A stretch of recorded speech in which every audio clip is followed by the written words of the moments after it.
What's going on, guys? This is the Red Rogue, and welcome to another episode of Taming Torghast, where I cover one of the many bosses you'll encounter in the Tower of the Damned and explain all of the mechanics in under 3 minutes. For today, we'll be encountering the Cellblock Sentinel. As with all other episodes of Taming Torghast, this was done on a layer 8 of the normal part of Torghast, as unfortunately basically any boss on higher layers and high floors of twisting corridors require either exceptional burst damage or very strong defensives to counter the scaling of both their health and damage. On the bright side, the Cellblock Sentinel's abilities are all avoidable, however his auto attacks are what will probably deal the majority of his damage.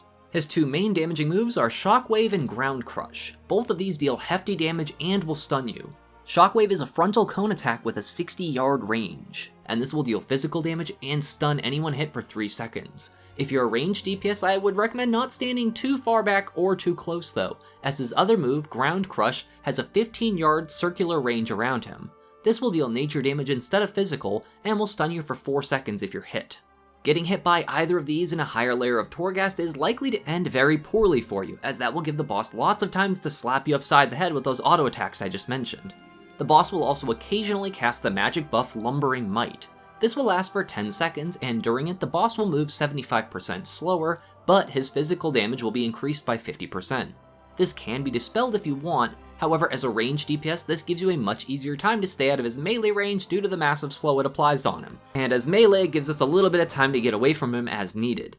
His last ability is Crumbling Walls. This will put a 10-second long effect on the Sentinel, and anytime you cast or use an ability on it, a small Sentinel shard will spawn. It seems like there's about a 2-second internal cooldown to this occurring though, as the most of these I could get to spawn was 5. These little suckers are pretty fast and have a decent melee auto attack, and when they die they explode after a few seconds, applying the shatter debuff to any players caught in the blast marked on the ground.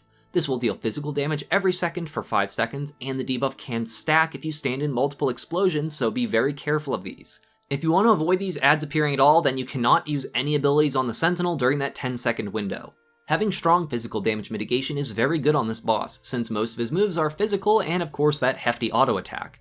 Classes with high amounts of dodge chance or anima powers that give dodge are really strong as well, but unless you reach a really high dodge chance, you still take a risk of him smacking you in the teeth for a lot of damage, especially if he hits you during his Lumbering Might effect. Like all other Torghast bosses, he will gain a stack of unnatural power every 10 seconds. These increases damage dealt and movement speed by 10% per stack. So obviously the faster you can kill him, the less that this stacking buff will affect him. I hope this quick rundown of the Cellblock Sentinel fight proves useful to you. If so, then feel free to check out the other episodes of my Taming Torghast series if you need more help, or maybe even leave a comment or a like as they're greatly appreciated. As always, my gratitude to my regular viewers, commenters, subscribers, and especially my patrons, who all help make these Shiba Shenanigans possible. Thank you all so much for watching. This is the Red Rogue, and I'll see you guys around.